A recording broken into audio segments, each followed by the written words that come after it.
genre de patron te fait un petit peu peur, tu sais pas trop comment t'y prendre et tu te demandes par où commencer, que signifient toutes ces petites lignes un peu partout, je comprends, ça peut être très intriguant au début de utiliser son premier patron.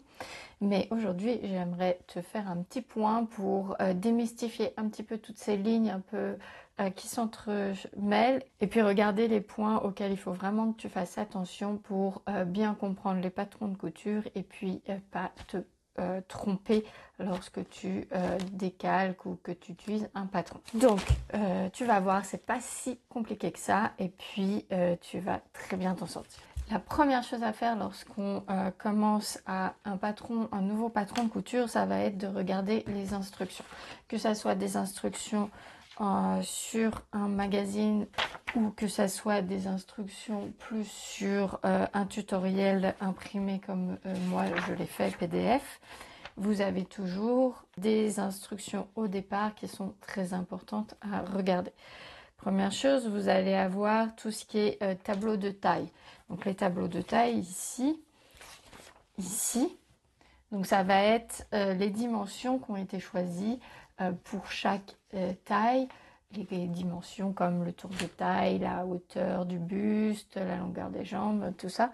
Donc ça va être les dimensions qui ont été choisies pour faire le patron. Donc c'est pas les dimensions du vêtement fini, mais par contre c'est les dimensions que l'on a pris en tant que pour le corps.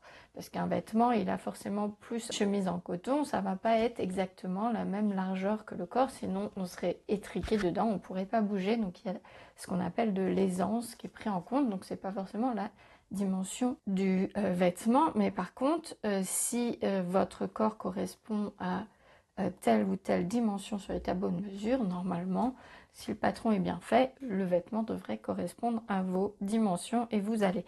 Donc c'est très important de bien regarder. Des fois on est sur certaines colonnes pour certaines choses comme le tour de taille et par contre le tour de hanche on va être sur une autre colonne. Donc là il va falloir essayer de choisir la taille qui correspond. On peut faire des assemblages de taille pour avoir quelque chose qui correspond plus à notre morphologie, mais ça c'est un point un petit peu évolué que je ferai peut-être un peu plus tard dans une autre vidéo.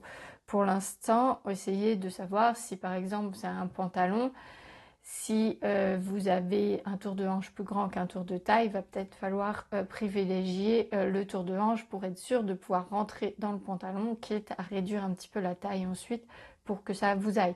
Mais c'est assez logique en fin de compte. Si votre tour de poitrine est plus grand que votre tour, est dans une taille plus grande que votre tour de taille, pareil, vaut mieux avoir la place de mettre sa poitrine plutôt que d'être bien ajusté à la taille.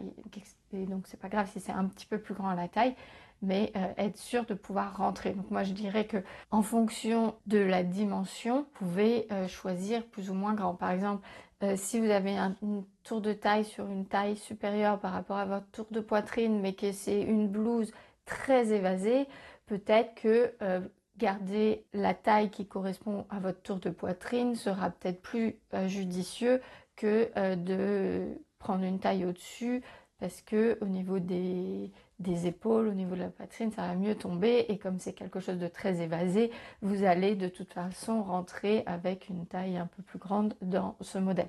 Donc voilà, donc c'est un petit peu cas par cas, faut un petit peu évaluer les dimensions qui sont les plus, disons, critiques pour choisir la bonne taille. Donc là, je ne peux pas rentrer dans les détails, mais il faut essayer de réfléchir comme ça. Quelle est la dimension qui va être la plus contraignante? Et est-ce que si j'ai une dimension un peu plus grande à ce niveau-là, est-ce qu'il y a de la marge? Est-ce que c'est large suffisamment? Le modèle est suffisamment large pour que je rentre quand même dans le vêtement. Donc ça c'est un point important, ça c'est pour permettre de choisir sa taille, donc c'est un point qu'il faut connaître. Et ensuite il faut lire toutes les inscriptions données. Vous allez avoir les différentes pièces qui vont être redessinées et ça c'est super important parce que ça vous donne la forme de la pièce. Quand vous aurez un peu l'habitude, vous saurez à quoi ressemble une manche. Par exemple ici on a une manche courte, donc cette petite bosse qui est typique d'une manche. Donc quand on voit un patron et qu'on a l'habitude, on sait que ça c'est une manche. Vous pouvez avoir après ensuite des plans de coupe, donc ça va être par exemple comme ça. Il vous propose une façon de positionner vos différentes pièces sur votre tissu pour pouvoir que tout rentre facilement. Donc ça, c'est aussi un bon moyen de repérer l'ensemble des pièces à découper et de savoir à quoi elles ressemblent avant de vous pencher sur votre planche de patron. Et puis une fois qu'on connaît les différentes pièces à découper, la forme des différentes pièces pour mieux les retrouver ensuite, il faut savoir donc combien de pièces j'ai à découper de telle ou telle pièce. Par exemple les poches, je sais que j'en aurai 2 à découper. Les jambes, pareil. Donc là, vous avez souvent un tableau qui récapitule les différentes pièces à découper et combien il faut les découper, dans quel tissu. Il faut vraiment faire un point, que ça soit clair dans votre tête. Ne pas hésiter à marquer sur le papier, j'ai telle pièce, tel numéro, tel nom, pour qu'ensuite vous puissiez les découper correctement, que vous n'ayez pas de surprise et de pièces qui manquent et plus de tissu. Ensuite, surtout si vous avez un patron PDF, donc un patron que vous allez acheter sur internet, en général à des créateurs indépendants, et que vous allez les imprimer chez vous en forme A4, vous allez devoir reconstituer le puzzle pour faire une planche de patron entière. Et pour vous assurer que votre imprimante ne vous a pas fait de petites surprises et qu'elle ne vous a pas imprimé le patron à une autre taille que la réalité, vous devez chercher le moyen de vérifier. En général, dans tous les patrons, il y a un moyen de vérifier si l'impression a été réalisée à la bonne taille. Donc par exemple ici, moi j'ai des carrés, des fois c'est des lignes. Ça peut être juste des lignes dans la hauteur et dans la largeur. Et donc là, on vérifie bien avec une règle que le carré fait bien, dans mon cas, 5 cm par 5 cm. Donc ça, c'est super important avant d'assembler votre patron parce que c'est un petit peu long d'assembler les différentes pages et ça serait dommage de le faire et de se rendre compte ensuite que votre patron n'est pas à la bonne échelle et qu'il faut tout réimprimer et tout réassembler. Donc, on commence par vérifier si notre patron est à la bonne échelle et puis ensuite, on regarde le schéma d'assemblage des différentes feuilles. Ça nous permet de mieux comprendre comment on constitue le puzzle et puis de savoir où sont les différentes pièces. Donc ensuite, on va ouvrir sa planche de patron et on va essayer de repérer nos différentes pièces. Donc par exemple, si c'est un magazine, ça va être un petit peu plus compliqué parce que les pièces vont être un peu chevauchées. Ici, c'est un magazine de la marque Octobre. Et donc, c'est l'avantage, c'est que les pièces ont des couleurs. Donc, sur le bord, en général, on peut avoir des numéros avec des couleurs. Et ça veut dire que si on suit ici, on va retrouver, par exemple, ici, la pièce 1 en noir.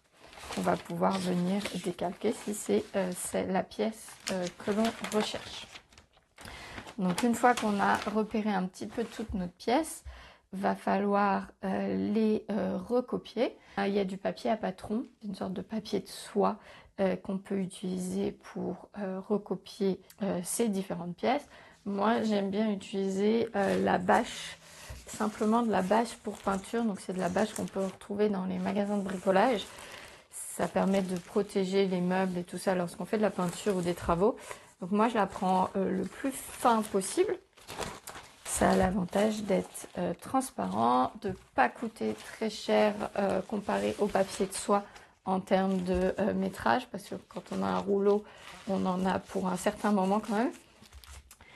Et puis c'est toujours pratique d'avoir ce genre de protection à la maison pour la peinture des enfants ou quoi ou qu'est-ce. Donc moi c'est ce que j'utilise. Ça a l'avantage d'être très fin, ça permet après de ne pas prendre trop de place quand on range nos patrons. Et puis d'être assez solide, de ne pas se déchirer. Et puis pour ça, j'utilise, pour écrire dessus, j'utilise simplement un stylo bille qui vient facilement écrire dessus sans problème. Ou alors un feutre indélébile, si vous voulez avoir des traits bien visibles, vous pouvez utiliser un indélébile pour écrire sur votre papier film de protection. Sur les patrons, il va y avoir quelques pièces à bien repérer. Alors déjà, on a les lignes. Donc ici, les lignes sont toutes les mêmes. il n'y a pas de distinction entre chaque taille.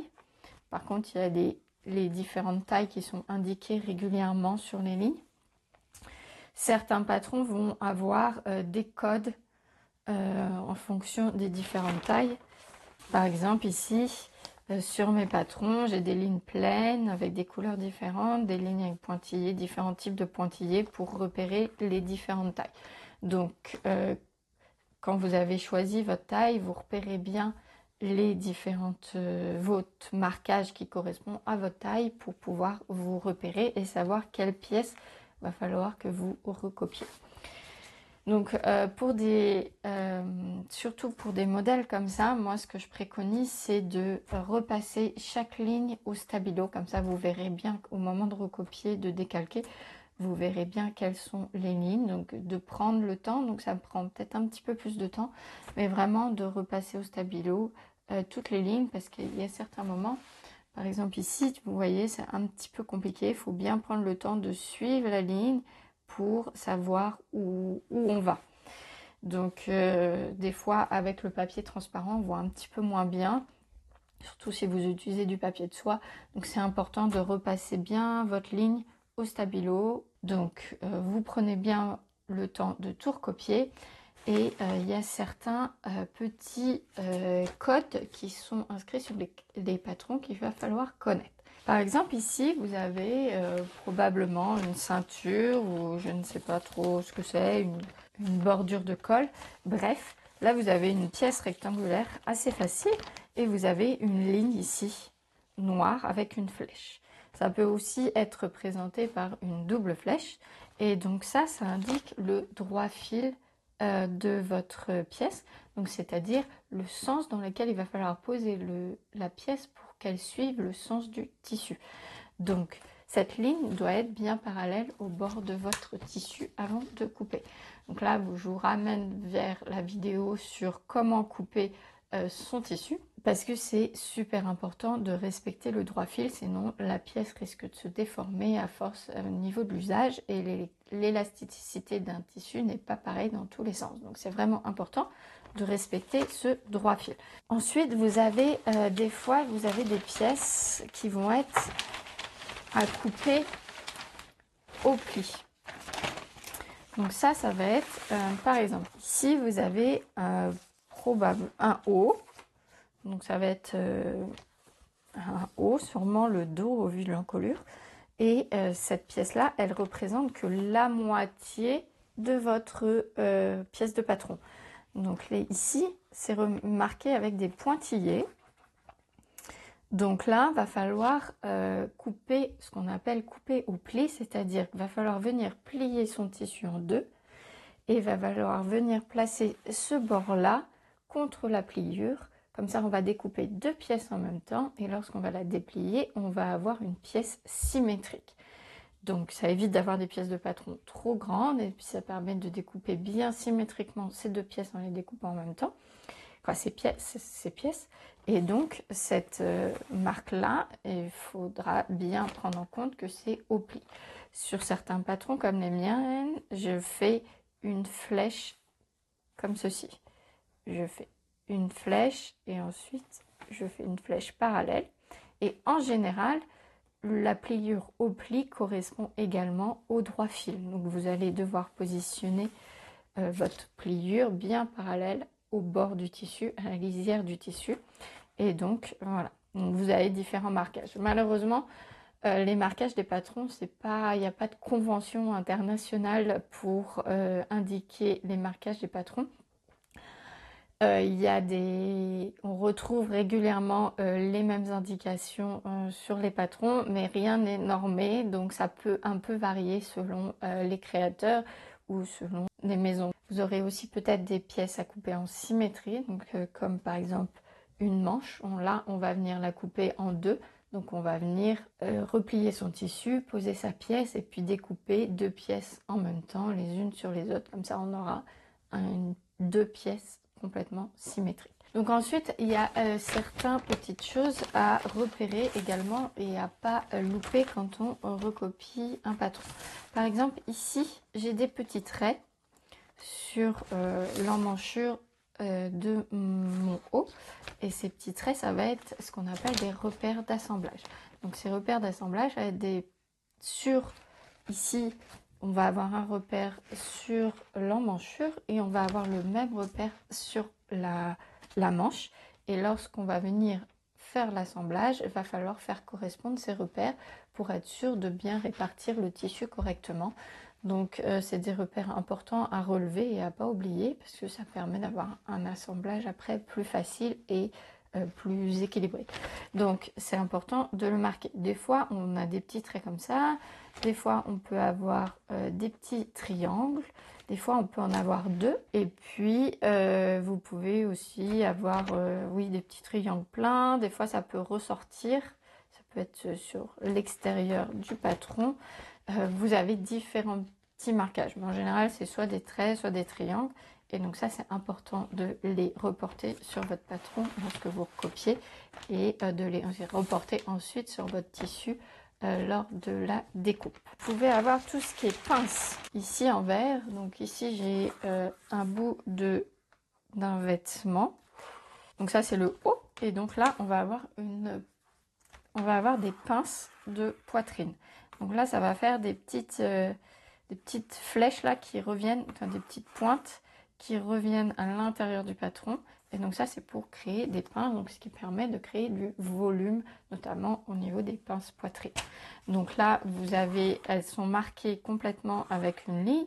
Par moment c'est des petits pointillés, des fois c'est simplement un repère à ce niveau là, et puis ici on va avoir une sorte de croix avec un petit rond. Voilà, il y a différents marquages, mais globalement c'est des choses aussi à bien marquer sur son tissu. Ici par exemple, vous voyez, vous avez des repères de pince pour bien s'assurer que la pince est bien montée, et donc il faudra faire correspondre les deux côtés là. Il faudra commencer par épingler ces deux côtés pour bien s'assurer que la pince est bien montée. Et donc ça va pas falloir venir la couper, il va falloir venir couper le tissu. Ça sera une partie à ne pas couper. Ensuite, vous avez par exemple tout ce qui est poche. Donc ici sur ma pièce en noir, on a un short, on a le repère pour les poches. Donc ici, ça va être le repère du haut de la poche. Donc la poche, elle va commencer ici et se finir ici. Et puis bien suivre la ligne pour bien qu'elle soit droite ensuite. Parfois, c'est juste des petits repères, des petites encoches comme ça, simplement. C'est pas forcément toute la ligne. Des fois, c'est des petits pointillés. Des fois, on retrouve le bas de la poche. Donc voilà, donc ça dépend, mais globalement, les poches sont marquées, au moins les coins des poches pour pouvoir bien positionner sa poche. Vous avez aussi le cas des plis à connaître. Donc ici, le pli va être fait avec une flèche comme ceci. On en a par exemple ici sur cette pièce là, on va avoir ici un pli. Non, sur cette pièce là, pardon. Sur cette pièce là, on va avoir ici un pli. Donc on va venir rabattre ce morceau du tissu sur celui-là, et puis ce morceau là sur celui-là, et ça va faire un pli creux. Donc là vous avez des marquages. Des fois les plis, ça va être simplement un trait et une flèche comme ça. Ça va indiquer un pli avec les repères pour savoir sur quel point faut venir rabattre le tissu. Donc voilà à peu près pour les symboles à connaître que vous retrouverez régulièrement dans les patrons. Après, il peut y en avoir d'autres, mais dans ces cas-là, c'est indiqué si c'est des symboles un petit peu rares qu'on trouve moins. Mais si vous repérez déjà tous ces symboles-là, vous avez déjà un bon ensemble. Un dernier point auquel il faut vraiment faire attention, que je conseille de vérifier dès le début même, ça va être les marges de couture. Est-ce que les marges de couture sont incluses ou pas dans votre patron? Donc là, ça va vraiment dépendre. Les magazines comme ceux-là n'ont en général pas les marges de couture incluses, il va falloir les rajouter. Alors là, je ne vais pas rentrer dans les détails, ça va faire le sujet d'une autre vidéo. Si vous voulez, il y a un article de blog, je mets le lien en description, ce qui vous permet de savoir comment recopier des marges de couture. Donc là, j'en ferai une vidéo prochainement. Donc c'est super important. Donc pour rappel, la marge de couture, c'est la distance entre votre ligne où vous allez piquer votre couture et le bord de votre tissu. Donc bien sûr, on ne peut pas coudre au ras du bord du tissu, sinon ça ne va pas tenir. Donc on laisse un petit peu de marge et c'est la marge de couture.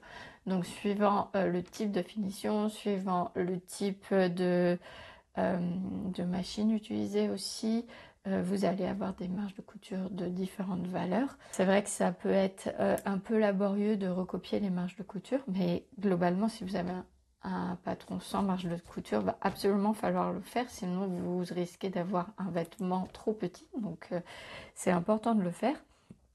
Moi, je sais que sur mes patrons, par exemple, j'inclus les marges de couture, c'est volontaire parce que la majorité de mes patrons sont pour les débutants et je trouve que c'est quand même beaucoup plus simple si les marges de couture sont déjà incluses et s'il n'y a pas à le refaire. Mais donc, si elles ne sont pas, faut ne pas oublier de les rajouter. Et puis, si elles sont déjà incluses, il faut noter la valeur. En général, dans les instructions, c'est marqué pour savoir quelle valeur de couture vous devez respecter, parce que effectivement, si vous avez une valeur incluse de 1 cm et qu'ensuite vous cousez à 0,5 cm, votre vêtement va être trop grand. Donc c'est important de les respecter et c'est un point qu'il faut vraiment que vous regardiez assez rapidement avant de recopier votre patron, parce que du coup, vous allez, si elles ne sont pas incluses, vous allez les inclure en recopiant votre patron. Donc vous pouvez recopier puis ensuite les ajouter. Voilà pour la compréhension des patrons. J'espère que c'est une vidéo qui a pu vous aider. N'hésitez pas, pour recopier, à bien maintenir votre papier sur votre feuille. Vous pouvez les épingler ou mettre des poids de façon à ce que ça ne bouge pas pour ne pas avoir des décalages. Et puis vous devriez vous en sortir sans problème. Donc, moi, je vous dis un grand merci. Je remercie infiniment tous ceux qui laissent un commentaire, un pouce, qui s'abonnent, parce que ça soutient vraiment la chaîne. Et donc, je remercie infiniment tous ceux qui me soutiennent en m'offrant un café virtuel via la plateforme Ko-fi. Et donc, vous m'offrez un café à valeur de 3 € et moi, ça me permet de financer un petit peu le matériel pour filmer et puis le maintien de mon site internet sur lequel vous retrouvez tout ce que j'explique en général dans les vidéos. Donc, un grand merci pour ce soutien et puis je vous dis à bientôt